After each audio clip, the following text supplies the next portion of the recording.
لگتا ہے کہ بالکل متضاد بات کی جا رہی ہے، لیکن حقیقت ہے کہ اسلام نے آ کے جنگ کو انسانیت سکھائی ہے. اسلام نے آ کر، ورنہ وحشیوں کی طرح جنگیں کیا کرتے تھے، جنگلیوں کی طرح جنگ کیا کرتے تھے، کشتوں کے پشتیں لگا دیا کرتے تھے. کبھی بغداد کے بارے میں پڑھے کروسیڈز نے کیا حال کیا تھا. ایک بچہ ایک عورت زندہ نہیں چھوڑی تھی کروسیڈز نے، جو کرسچن مشنریز کے سکھانے پڑھانے پر اور ابھارنے اکسانے پر آئے تھے، دین کے نام پر آئے تھے، کرسچینٹی کے نام پر. اتنا خون بہا تھا بغداد میں، اتنا خون بہا تھا کہ جب گھوڑے اندر آئے تو گھوڑوں کے گھٹنوں گھٹنوں خون تھا. ہم پانی پر روتے ہیں نا کہ پانی جمع ہو گیا بارش میں، اتنا قتل اور غارت گری مچائی گئی تھی، اتنی قتل غارت گری کہ گھٹنوں تک خون تھا. مہینوں بغداد میں اذان دینے والا کوئی نہیں تھا. یہ انہوں نے معاملہ کیا تھا. اسلام نے ہرگز ہمیں اجازت نہیں دی. لیکن جہاں تک جنگ کا تعلق ہے، نو اپالوجی. جب سے انسان آیا ہے، پہلے انسان جب آئے تھے یہاں پر، ان میں سے ایک نے اگلے کو قتل کر دیا تھا. یاد ہے کہ نہیں؟ ہمیں کیا تھا کہ نہیں؟ تو یہ وائلنس کی ٹینڈنسیز ہیں انسان کے اندر. کس نے رکھی ہیں؟ اللہ نے رکھی ہیں. کیوں رکھی ہیں؟ ایک مقصد کے لیے رکھی ہیں. اگر ہمیں غصہ نہ آتا، اگر ہمیں جوش نہ آتا، اگر ہم کو ہتھیار بنانے نہ آتے، تو اللہ تعالیٰ کر سکتا تھا اس طرح سے. جب غصہ نہ آتا، جوش نہ آتا، ہم ٹیریٹوریل نہ ہوتے، کسی مقصد کے لیے ہمیں جوش نہ آتا، ہم ہتھیار بھی نہ بناتے. سمپل. تو یہ ایسے کیوں نہیں ہوا؟ کیوں رکھا اللہ تعالیٰ نے یہ کہ تم کو جوش آئے گا، تمہیں غصہ آئے گا، تم کسی مقصد کے لیے کچھ فیل کرو گے اپنے اندر اور تم اس کے لیے ہتھیار بناؤ گے. کیوں اللہ نے رکھی ہمارے اندر یہ چیزیں؟ اس لیے کہ کچھ دنیا میں لوگ ہوں گے کہ جو کہ ظلم کر رہے ہوں گے، اور ظلم کا ہاتھ پکڑنا ہوگا تم کو. اور جب تک انسان رہیں گے ان کے اندر اس طرح کے ظالم، قاتل، وحشی، یہ ہر طرح کے لوگ رہیں گے. وہ پیار سے نہیں سمجھیں گے. تو لہٰذا جنگ کی تیاری تو کرنی ہے. جنگیں ہمیشہ سے ہوئی ہیں، اسلام نہیں تھا جب بھی ہوئی ہیں، اور اسلام کے آنے کے بعد بھی ہوئی ہیں. اور یہ بھی حقیقت ہے کہ کوئی قوم عروج نہیں پا سکتی جب تک کہ اس کے پاس عسکری طاقت نہ ہو، جب تک وہ ملٹری مائٹ نہ بنے، ورنہ قوم سپر پاور نہیں بن سکتی. نمبر 1. نمبر 2 بہت اہم بات یہ ہے، جو بھی دیکھیں بعض دفعہ اللہ سے کنیکشن جوڑ دیتا ہے. ہم کہہ رہے تھے نا کہ ہمیں رسپانسبلٹی اپنی لینی ہے، ہمیں لرنڈ ہیلپ لیسنس کا شکار نہیں ہونا. تو یہی بات دراصل ہمیں اسلام ڈیفینیٹلی سکھاتا ہے. ایک تو یہ کہ ہمیں، جیسے ہم جب اس کانٹیکسٹ میں اگر آ کے بات کر رہے ہیں کہ ایک تو ملٹری مائٹ بننا چاہیے. نمبر 2 یہ ملٹری مائٹ جو بنے مسلمان، جو عسکری طاقت حاصل کریں، اپنے بل بوتے حاصل کریں، اپنی قوت بازو پر ہونی چاہیے. Home grown weapons, home grown army. مثال سے سمجھیں، مدینے میں مسلمان ہیں نا، رائٹ؟ مدینے میں اور مکے میں حالت جنگ ہے، رائٹ؟ مدینے کے مسلمان جنگ کرنا چاہ رہے ہیں، رائٹ؟ جنگ کرنا چاہ رہے ہیں، ہتھیار بنانے نہیں آتے. اب وہ جب ابو جہل سے کہتے ہیں، ابو جہل بھائی ہمارے لیے ذرا تلواریں تو بنا دو، وہ کہے گا کیوں بیٹا، کیوں بناؤں تلوار تمہارے لیے؟ کہ ہمیں آپ سے جنگ کرنی ہے اس لیے. کیا خیال ہے آپ کا، وہ کیسی تلواریں بنا کے دیتا؟ ہمیں کتنا ریڈیکولس لگ رہا ہے نا، کہ ہم امیجن نہیں کر سکتے کہ ابو جہل سے جا کے صحابہ کہتے کہ ذرا تلوار تو بنا کے دو، اچھی بنانا، تمہارے گلا کاٹنا ہے ہم کو. بنا کے دیتا وہ. آج کیا کر رہے ہیں ہم؟ آج کیا کر رہے ہیں مجھے بتائیں؟ آج ایگزیکٹلی یہی تو کر رہے ہیں ہم، اور روتے رہتے ہیں اپنے اوپر پھر ہم کہ ہائے ہم کمزور، ہائے ہم تو یہ. حالت تو دیکھیں ذرا اپنی. ایبسلیوٹ لرنڈ ہیلپ لیسنس ہے. ہم نہیں کر سکتے. یہ مائک نہیں ہم سے بنتا، یہ بھی ہم کو باہر سے چاہیے. ہمارا جو سگا فون ہے، سگا رشتہ دار ہمارا، وہ بھی ہم نے نہیں بنایا. یہ تو ہمارا حال ہے. ہم کہتے ہیں ڈاؤن وتھ فلاں اور ڈاؤن وتھ فلاں، اور کہتے ہیں down with cell phone. Not down with cell phone. یہ تو ہم برداشت نہیں کر سکتے. تو بات یہ ہے کہ جو قومیں خود اپنے ہتھیار بناتی ہیں، یہ خالی ہتھیار کی بات نہیں ہے، اس کے پیچھے پھر آپ دیکھیں ایک بڑا پورا پروسیس ہے. جس نے state of the art weaponry بنا لی، جو ملٹری مائٹ بن گئے، ہم کہتے ہیں یہ brute military force, not at all. غلطی ہے ہماری. جس نے بہترین ہتھیار بنا لیے، اس کا مطلب ہے کہ اس قوم کے پاس ذہین لوگ موجود ہیں، ان کا برین ڈرین نہیں ہے۔ اس کا مطلب ہے کہ ذہین لوگوں کی صلاحیتوں کو نکھرنے کا حکومت موقع دے رہی ہے۔ اس کا مطلب ہے وہاں بہترین تعلیمی ادارے موجود ہیں۔ اس کا مطلب ہے وہاں بہترین ریسرچ کرنے کے اور تجربے کرنے کے موقع فراہم کیے جاتے ہیں۔ اس کا مطلب ہے وہاں ٹیلنٹ کی قدر ہو رہی ہے، ٹیلنٹ کی حوصلہ افزائی ہے، انکریج کیا جاتا ہے ٹیلنٹ کو۔ پرچی پر بھرتی پر لوگ آ کے نہیں بیٹھ جاتے یونیورسٹیز کے اندر۔ حکومت کے پاس پیسہ ہے کہ وہ فوج پر، ہتھیاروں پہ خرچ کرتی ہے۔ منظم، ڈسپلنڈ، وفادار لوگ ہیں جو پیسے کی خاطر ملک کے ہتھیار یا ملک کے مفاد بیچ نہیں دیتے دوسروں کے ہاتھ، اپنا گھر بنانے کے لیے اور اپنی جائیدادیں بنانے کے لیے۔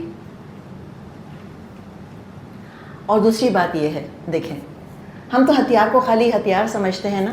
یہ جو دنیا میں اتنی ترقی ہم دیکھ رہے ہیں کہ جب سے انسانیت آئی تب سے وہ ترقی کی رفتار نہیں تھی جو ہم نے پچھلی صدی میں دیکھی۔ کوئی ٹریگر تو مجھے بتائیں کہ آخر کیا وجہ ہوئی جو ترقی کی رفتار اتنی تیز ہوئی؟ ورلڈ وارز کی وجہ سے تیزی کے ساتھ علوم پھیلے، ڈسکوریز ہوئیں، انوینشنز ہوئیں، دوائیں بنی، اینستھیزیا کا انتظام کیا گیا، ٹیکنالوجی نے پروگریس کیا۔ آج جو میرے اور آپ کے پاس سمپل کمپیوٹر ہے، وہ کمپیوٹر جب چاند پر انسان گیا تھا 1969 میں، اس کمپیوٹر سے جس سے کہ ان کو چاند پر بھیجا گیا تھا، اس سے زیادہ سفسٹیکیٹڈ کمپیوٹر آج میرے آپ کے پاس ہے۔ تو یہ اتنی جو لیپس اینڈ باؤنڈس کے ساتھ ترقی ہوئی، وہ دراصل جنگوں کا ریسیڈیو ہوتا ہے۔ جو اپنے فوجیوں کو اکوپ کرنے کے لیے اور جو ہتھیار بنانے کے لیے جو ٹیکنالوجی سیکھی جاتی ہے، وہ ٹیکنالوجی پھر پیسفل پرپسز کے لیے بھی استعمال ہوتی ہے۔ نیوکلیئر انرجی فار ایگزامپل، پہلے نیوکلیئر انرجی آئی تھی کہ پہلے نیوکلیئر ویپن آیا تھا، پہلے ایٹم بم بنا تھا، اس کے بعد نیوکلیئر انرجی کی طرف، کلین انرجی جس کو کہ کہتے ہیں، آلٹرنیٹ انرجی جس کو کہتے ہیں، پھر یہ چیزیں ڈیولپ ہونے لگ گئیں۔ تو لہٰذا یہ ایک ٹوٹل ترقی والی بات ہے، ہر چیز میں ترقی ہوتی ہے۔ اب اگر مسلمان اپنے دشمنوں کے محتاج ہوں گے، اسلحہ کے لیے محتاج ہوں گے، تربیت کے لیے محتاج ہوں گے، ٹریننگ اپنی نہیں کر سکتے، ان کو باہر سے لوگ بلوانے پڑ رہے ہیں اگر کہ تم آ کر ہماری فوجوں کی تربیت کر دو، وہ کچی گولیاں کھیلے ہوئے ہیں، وہ ہتھیار دیں گے تو ٹریننگ نہیں دیں گے صحیح سے، اگر وہ ہتھیار دیں گے اسپیئر پارٹس نہیں دیں گے، اور وہ ہتھیار کون سے دیں گے جو ریڈنڈنٹ ہو رہے ہیں ان کے یہاں پڑے پڑے، اور جس سے بہتر ایڈوانس ماڈل وہ خود بنا چکے ہیں، وہ کون سا میزائل دیں گے جس کا توڑ وہ خود تلاش کر چکے ہیں، تو کوئی افیکٹونیس نہیں ہوگی ایسے ہتھیاروں کی، کوئی فائدہ نہیں ہوگا ان کا۔ تو جو دشمن سے ہتھیار خریدے، جو دشمن سے تربیت لے، وہ کیسے جنگ جیتے گا؟ سوچیں، وہ عزت کے ساتھ نہیں رہ سکیں گے، غلام بنے رہیں گے۔ تو ٹیکنالوجیکل ڈپینڈنسی اور ملٹری ڈپینڈنسی کے ساتھ آزادی، عزت، خود مختاری نہیں مل سکتی، اور نہ ایسے فقیروں محتاجوں سے کوئی ڈرتا ہے۔ باتیں کرتے رہیں، نعرے بازیاں کرتے رہیں، کوئی فائدہ نہیں۔ اللہ نے کہا کیا کرنا ہے تم کو؟ اعدوا لہم ما استطعتم من قوت ومن رباط الخیل، تم تیاری جتنی کر سکتے ہوئے مسلمان ہو، تم قوت کی تیاری کرو اور تم ہتھیاروں کی تیاری کرو۔ قوت کی تیاری کیسے؟ کہ آپ صلی اللہ علیہ وسلم مدینے میں صحابہ کو مستعد رکھا کرتے تھے، ایکٹیو رکھتے تھے۔ سیرت کا یہ پہلو ہماری نظروں سے اکثر و بیشتر اوجھل ہو جاتا ہے کہ آپ صحابہ کو انکریج کرتے تھے سوئمنگ کے اوپر، پہلوانی کے اوپر، کشتیوں کے اوپر۔ خود بھی آپ نے کشتی لڑی، آپ صلی اللہ علیہ وسلم نے، بڑا پہلوان تھا وہ، کشتی لڑنے آیا اور آپ صلی اللہ علیہ وسلم نے ہرا دیا اس کو۔ ایسی فزیکل سٹرینتھ مسلمانوں کے اندر آپ کو پسند تھی۔ گھڑ سواری آپ کروایا کرتے تھے، آپ دوڑ کے مقابلے کروایا کرتے تھے، باقاعدہ ریسنگ کے کمپٹیشن ہوا کرتے تھے، تیر اندازی کے مقابلے ہوتے تھے۔ تو کانسٹنٹلی ملٹری ڈرلز ان کو کہ ہم کہتے ہیں، کانسٹنٹلی ملٹری ڈرلز ہوتی رہتی تھیں مدینے کے اندر۔ اور اسلام نے چاہا ہے کہ چاہے مرد ہو یا عورت، وہ عیش آرام طلبی کی زندگی میں نہ ملوث ہو جائے، اس کو محنتی، جفاکش، صحت مند، مضبوط، ایکٹیو ہونا چاہیے۔ مجاہدانہ مزاج، ہم مسلسل اسی کی بات کریں، اسی کی سورہ انفال ہے ہی ساری کی ساری جہاد کے اوپر، یہی سینٹرل تھیم ہے اس کی. تو مجاہدانہ مزاج ہونا چاہیے، چاہے میدان جنگ میں کھڑا ہو چاہے نہ کھڑا ہو. اسی پر ہم نے ایک تھوڑی سی فنی بات بھی کل کی تھی کہ حلوہ بھی جو پکانا ہے نا تو مجاہدانہ مزاج سے ہی پکانا ہے. جو کام کرنا ہے مجاہدانہ مزاج کے ساتھ آگے بڑھ کر انیشیٹو لیں، اونس لیں، رسپانسبلٹی لیں، کر کے دکھائیں وہ کام. ڈھیلے ڈھالے، لیک آف انرجی، ایک بالکل انرشیا جو چھایا ہوا ہے، بالکل ہلنا جلنا مصیبت ہے، وہ جوتی سیدھی کرنے والی بات. تو پھر اس سے تو جو ذلت ہم پہ مسلط ہوئی ہوئی ہے وہ تو سینکڑوں سال تک مسلط رہے گی اگر ہمارا حال یہی ہوا. اور میں اور آپ، ہم کون ہیں؟ ماں، ہم ماں ہیں. دیکھیں، ایک ہوتی ہے ماں. کون سی ماں ہوتی ہے؟ جس نے کہ بچہ پیدا کیا ہوتا ہے، والدہ. ہر عورت والدہ نہیں ہوتی لیکن ہر عورت ماں ہے. ام المومنین ہم پڑھ رہے ہیں کہ نہیں پڑھ رہے؟ کس کے بچے تھے؟ ہارڈلی کسی کے بچے تھے. عائشہ کے بچے نہیں تھے، حفصہ کے بچے نہیں تھے رضی اللہ عنہم. لیکن کیا وہ مائیں تھیں ہماری؟ پھر بھی ام المومنین تھی. کہتے ہیں جڑ کو. جیسی ماں تربیت کرے گی ویسے ہی آگے نسل پروان چڑھے گی. ماں خود کاہل ہے، ماں سے خود ہلا نہیں جاتا. ایک دن میڈ نہیں آتی تو جھاڑو اس سے نہیں دی جاتی، باتھ روم اس سے نہیں دھلتا، کھانا اس سے نہیں پکتا، جان اس کے اندر نہیں ہے. جیسی خود ہے ویسے، جیسا بیج ویسا پودا. تو جیسی ماں ہوگی ویسے پودے. تو یہ ماں ڈالتی ہے. کو میں بتاؤں، باپ کا اپنا رول ہے. اور سچ بات ہے کہ بچوں کی تربیت میں سارے کا سارا رول ماں کا ہوتا ہے، 90%. ہم کتنا بھی اس چیز کے بارے میں ایکوالٹی کی باتیں کریں کہ نہیں دونوں کو کنٹریبیوٹ کرنا ہے، دونوں کو یہ کرنا ہے، کنٹریبیوٹ کریں گے لیکن ہمیشہ باپ کا کنٹریبیوشن کم ہوگا، مٹیریل زیادہ ہوگا، ایموشنل سائیکولوجیکل کم ہوگا، وہ ماں کا ہوگا. تو یہ جتنی مائیں جو ہیں وہ ٹف ہوں گی، ایسے انشاءاللہ تعالیٰ ان کے بچے آگے ٹف ہوں گے. اور ضروری نہیں ہے کہ پھر ہر وقت جنگ ہو رہی ہو، لیکن اللہ نے کیا کہا؟ اعدوا لہم ما استطعتم، تیاری تم کو پوری رکھنی ہے. مزاج بنانا ہے، ریسورسز ہونے ہیں، ٹریننگ ہونی ہے، تربیت ہے، محنت ہے، مائنڈ سیٹ تمہارا یہی ہوگا. آپ صلی اللہ علیہ وسلم نے فرمایا ہے کہ مومن عیش کوش نہیں ہوتا، نرم گدیلوں پہ نہیں پڑا رہتا ہر وقت. آپ صلی اللہ علیہ وسلم نے اس آیت کی تلاوت فرمائی، صحیح مسلم میں حدیث ہے. پھر آپ نے فرمایا الا، آگاہ ہو جاؤ، ان القوت الرمی، الا ان القوت الرمی، الا ان القوت الرمی. یاد رکھو اصل قوت رمی ہے. رمی کیا ہے؟ رمی کہتے ہیں تیر اندازی کو، تیر پھینکنا. علماء کہتے ہیں اس سے مراد ہر وہ ہتھیار ہے جو دور تک پھینکا جا سکے. آج کل تو تیر تلوار سے کوئی نہیں لڑتا آبویسلی، تو تیر کی جگہ کس نے لے لی ہے آج؟ میزائلز نے لے لی ہے. ایگزیکٹلی، ٹورپیڈوز نے لے لی ہے. بالکل، سب مرینز ہیں اور جہاز ہیں اور یہ ساری چیزیں ہیں. تو اسٹیٹ آف دی آرٹ ہتھیار مسلمانوں کے پاس ہونے چاہیے. کیوں ہونے چاہیے؟ تاکہ خوب خون ریز جنگ ہو. نہیں، اللہ نے کیا فرمایا؟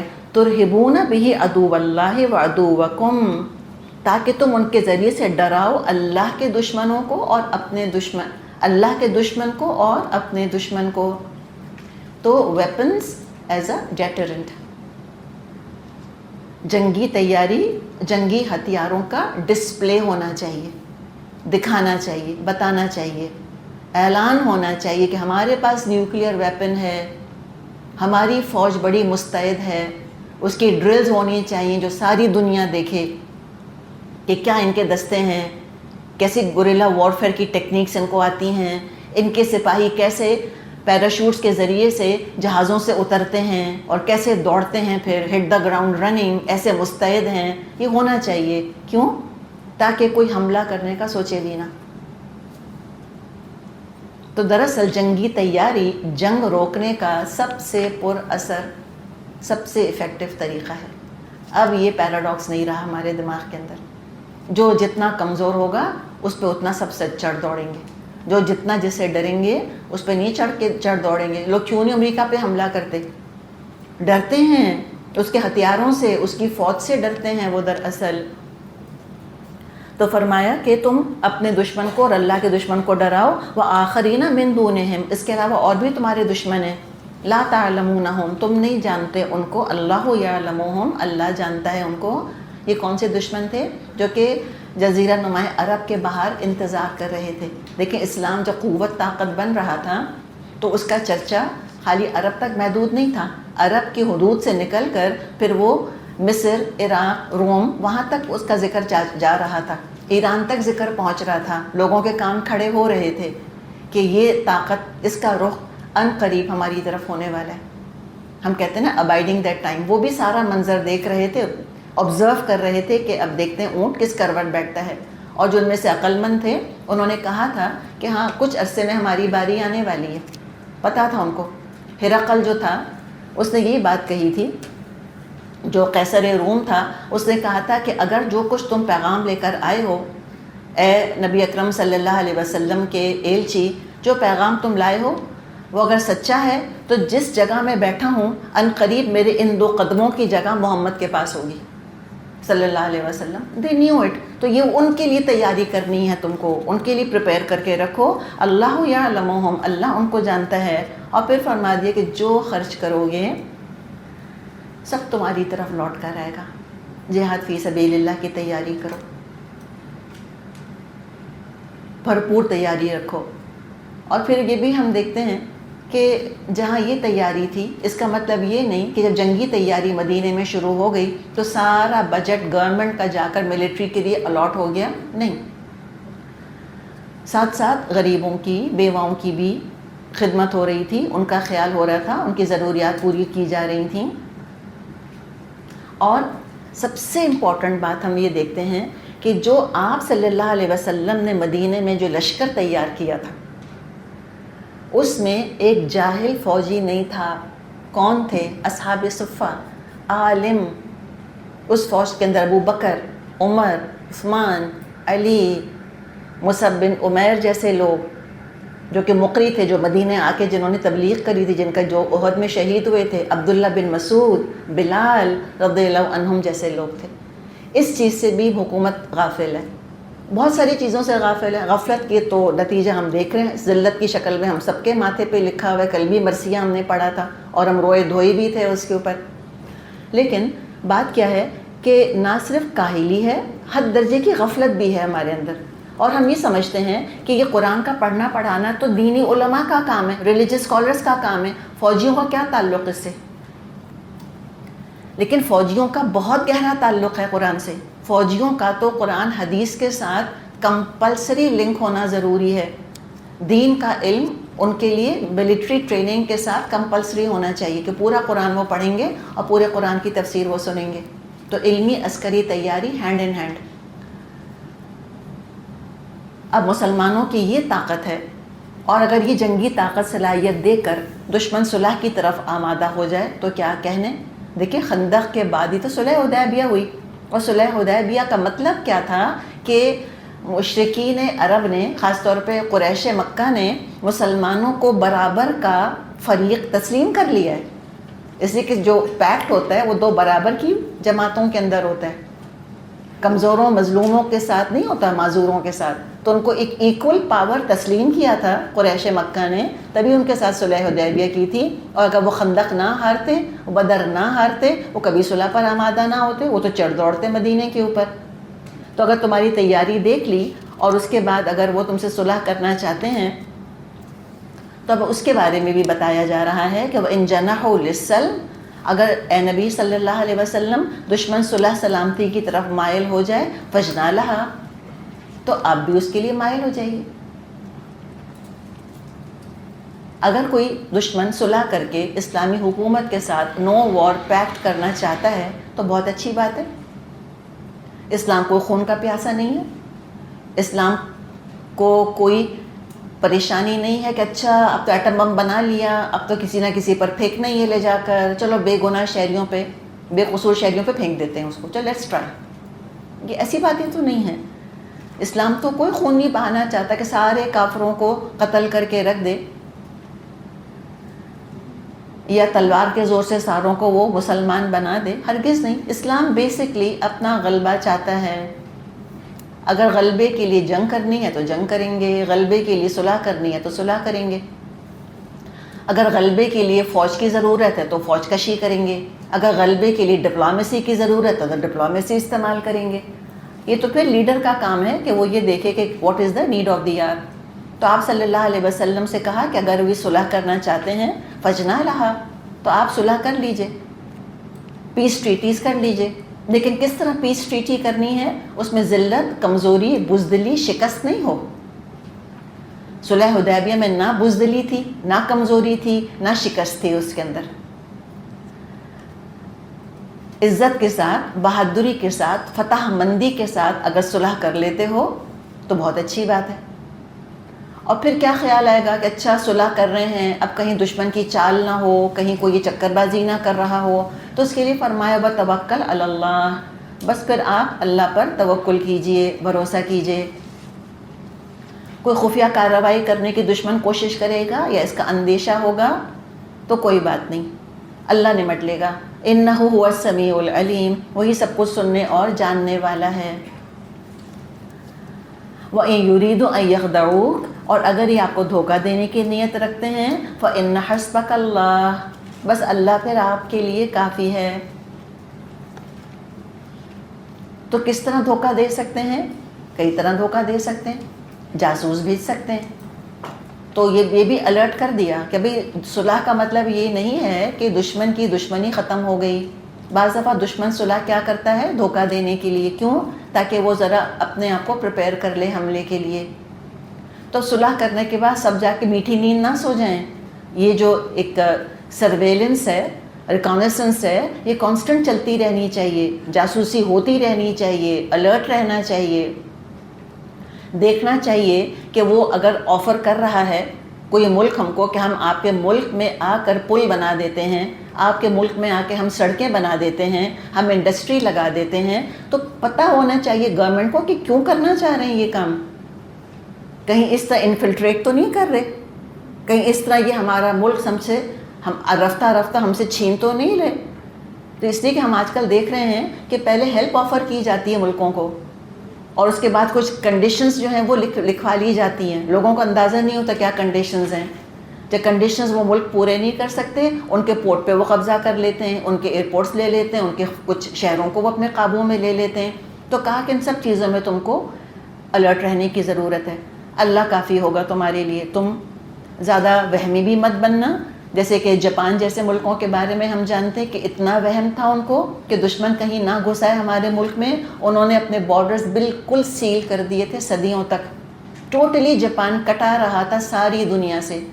اسلام یہ نہیں چاہتا، نہ اسلام یہ چاہتا ہے کہ ہم آئسولیٹ ہو جائیں، نہ اسلام چاہتا ہے کہ مسلمان دنیا سے کٹ کر اپنے خول میں بند ہو جائیں اور ڈرتے رہیں کہ ہاں کسی کا کلچر ہم پہ حاوی نہ ہو جائے، ہے کہ کوئی گھس نہ آئے ہمارے اندر، 100% مسلم پاپولیشن ہونی چاہیے۔ نہیں، تم اللہ پر بھروسہ کرو، اللہ کو راضی رکھو، اللہ تمہارا خیال کرے گا، اور کیا ہے نا اللہ نے خیال۔ هو الذی ایدک بنصرہ وبالمؤمنین، وہی تو ہے جس نے اپنی مدد سے اور مومنوں کے ذریعے سے تمہاری تائید کی۔ اچھا، یہ جو آیت کا ٹکڑا ہے هو الذی ایدک بنصرہ وبالمؤمنین، اس کے دو مطلب کیے گئے ہیں۔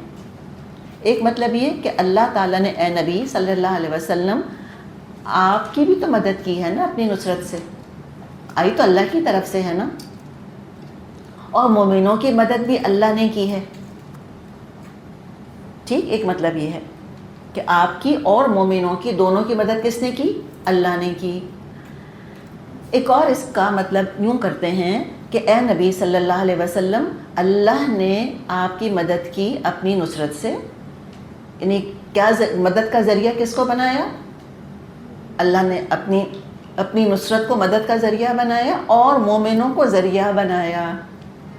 اللہ نے آپ کو ایسے بے مثال ساتھی دیے کہ جو کبھی کسی رسول نبی کو نہ ملے تھے۔ تو یہ دونوں طرف مطلب ہو سکتے ہیں اس کے۔ تو اللہ نے مدد کی ہے، اس سے ہمیں اندازہ ہو رہا ہے کہ اسلام کانسپیریسی تھیوریز کو زیادہ پسند نہیں کرتا۔ اسلام کو اپنے اوپر پورا اعتماد ہے کہ اس سے اعلیٰ تر آئیڈیالوجی تو کسی کی ہے ہی نہیں، اس سے اچھا نظام تو کسی کا ہے ہی نہیں، مومن سے بڑھ کر تو اچھا انسان کوئی ہے ہی نہیں۔ تو جنگ اور امن میں جو سب سے اہم ترین فیکٹر ہے جو کہ ہتھیاروں کو بھی پر اثر بنائے گا اور حملوں کو بھی پر اثر بنائے گا، اب اس طاقت کا ذکر کیا جا رہا ہے، چاہے جنگ ہو یا امن۔ اصل اسٹرینتھ کس چیز کی ہے؟ محبت کی، آپس میں اتحاد کی۔ فرمایا وَأَلَّفَ بَيْنَ قُلُوبِهِمْ، اور مومنوں کے دل اللہ نے ایک دوسرے کے ساتھ جوڑ دیے۔ یہ تھا اللہ کا کرم۔ اوس اور خزرج کو اور مہاجرین اور انصار کو ان کے دل آپس میں جوڑ دیے، شوہر بیوی کے دل ملا دیے اللہ نے، گھروں کے اندر امن، والدین اور اولاد کے دل ملا دیے، میکہ اور سسرال اللہ تعالیٰ نے ان کو جوڑ دیا، نسبا و صہرا، سورہ فرقان میں ہم پڑھیں گے۔ ایمان کا رشتہ خون کے رشتوں پر بھاری ہو گیا۔ فرمایا لو انفقت ما فی الارض جمیعا، اے نبی صلی اللہ علیہ وسلم اگر آپ روئے زمین کی ساری دولت بھی خرچ کر ڈالتے، ما الفت بین قلوبہم، آپ ان کے دلوں میں الفت نہیں ڈال سکتے تھے۔ یعنی کیا پتہ چلا کہ اللہ کا گفٹ ہے، گاڈ گفٹڈ ہے یہ چیز، الفت اور محبت۔ تو جس کے پاس ہے اللہ کا شکر ادا کریں، فار گرانٹڈ مت لیا کریں لوگوں کی محبت کو۔ اللہ کا بڑا کرم ہے کہ اللہ تعالیٰ محبت دے دے دلوں کے اندر، دلوں کو جوڑ دے۔ یہ خریدی نہیں جا سکتی، یہ دنیا کی متاع ہے ہی نہیں، یہ تو اللہ کی طرف سے آتی ہے۔ وَلَكِنَّ اللَّهَ أَلَّفَ بَيْنَهُمْ، مگر وہ اللہ ہے جس نے لوگوں کے دل جوڑ دیے۔ إِنَّهُ عَزِيزٌ حَكِيمٌ، یقیناً وہ بڑا زبردست اور دانا ہے۔ یا ایھا النبی، اے نبی صلی اللہ علیہ وسلم، حسبک اللہ من اتبعک من المؤمنین، تمہارے لیے اور تمہارے پیرو اہل ایمان کے لیے بس اللہ کافی ہے۔ تعداد کم ہو زیادہ ہو، اللہ کی مدد آئے گی، فتح نصرت عزت کامرانی تمہارے قدم چومے گی۔ بس کرنا کیا ہے کہ زندگی کے بنیادی مقاصد میں سے پہلا مقصد اللہ کی محبت، میں کیوں زندہ ہوں؟ اللہ کے لیے، ٹھیک، اور پھر اس کے ساتھ دوسرا مقصد ہمیں آپس میں محبت برقرار رکھنی ہے اور پیدا کرنی ہے، پیدا کر کے برقرار رکھنی ہے، اس کو زندگی کا مقصد بنانا ہے اگر میں اور آپ مجاہد ہیں تو۔ اس لیے کہ مجاہدانہ مزاج کے ساتھ مجھے بتائیں کس قسم کے الفاظ ذہن میں آتے ہیں، کیسے الفاظ آتے ہیں؟ ہم کہتے ہیں ٹف ہونا چاہیے، ہارڈ ورکنگ ہونا چاہیے، تو کیسے الفاظ آتے ہیں کہ جو لوگ ٹف ہوتے ہیں ان کا مزاج کیسا ہوتا ہے؟ ٹف۔ نہیں، یہ نہیں کرنا، مزاج مجاہدانہ ہوگا لیکن اخلاق کریمانہ ہوگا۔ یہ کمبینیشن آپ دیکھیں نا، یہ کتنا کیسا کمبینیشن ہے کہ یہ صحابہ تھے، یہ دشمن کو ایسا مارا کرتے تھے کہ ان کے دلوں میں ہیبت بیٹھ گئی تھی مسلمانوں کی، اور حال یہ تھا کہ اگر بلی آ کر بیٹھ جائے تو بلی کو ہلاتے نہیں تھے جگہ سے۔ ابو ہریرہ کا نام کیوں پڑ گیا؟ ابو ہریرہ چھوٹی بلی کو کہتے ہیں، اپنے آستین کے اندر چھوٹی بلی کا بچہ لے کے پھرتے رہتے تھے۔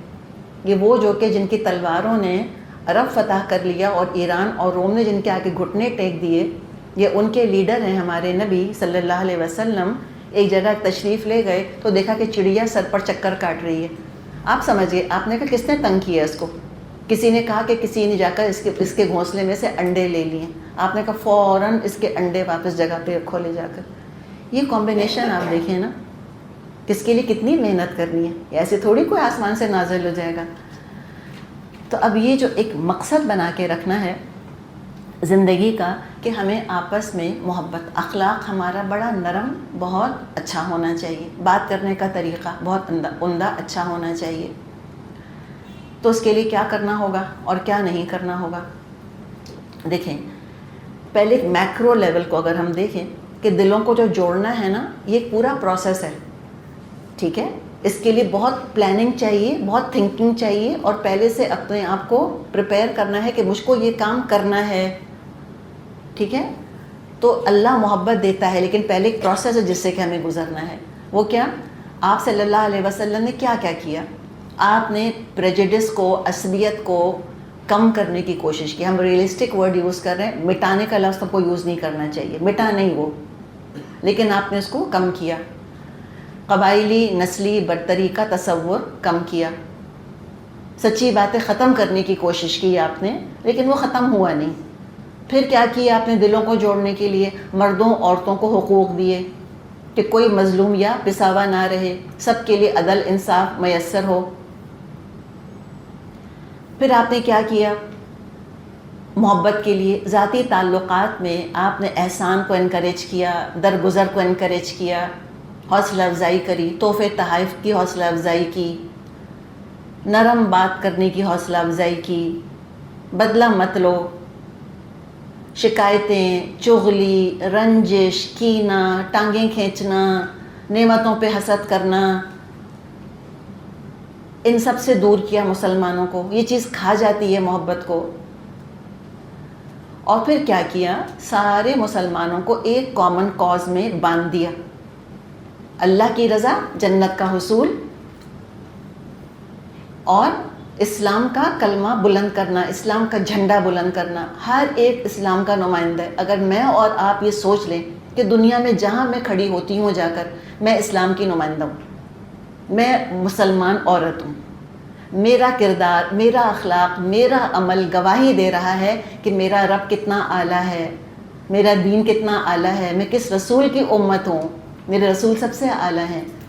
ہر ایک ہم میں سے نمائندگی شروع کر دے تو آپ دیکھیں اسلام پہ باہر آئے گی کہ نہیں آئے گی؟ ضرور آئے گی۔ اور کیا کیا؟ الفت پیدا کرنے کے لیے انسانی ہمدردی کو ابھارا، یتیموں کا خیال کرو، سوال کرنے والے کو مت جھڑکو، 30واں پارہ لے آئیے ذہن میں پورے کا پورا۔ پھر پیسے کے فتنے سے آگاہ کیا، اس کے لیے مت جینا، اس کے لیے مت کمپیٹ کرنا، اس کے لیے مت لڑنا، اور اللہ کی محبت کے دھاگے میں سارے مسلمانوں کو پرو دیا۔ اور جو بھی آپ نے تعلیمات دیں سب سے پہلے خود عمل کر کے دکھایا۔ چند ہی سال کے لیے صحیح، چلے 30 ایئرس کے لیے صحیح، لیکن ایسا معاشرہ بنا کر دکھا دیا آپ صلی اللہ علیہ وسلم نے خود، اور اس کے بعد پھر ابو بکر اور عمر رضی اللہ عنہما نے خود، اور عثمان رضی اللہ عنہ کے دور کے بھی شروع کے 8 سال اسی پیٹرن پہ تھے بالکل۔ یہ دکھا دیا کہ واقعی مسلمانوں کا ایسا معاشرہ پاسبل ہے، اور 30-35 ایئرس کچھ کم نہیں ہوتے، 30 ایئرس بہت ہوتے ہیں۔ تو جب یہ اصول نافذ ہوں گے تو لوگ آپس سے مل جل کے رہیں گے۔ 1400 سال پہلے جب ممکن تھا تو 1400 سال بعد بھی ممکن ہے۔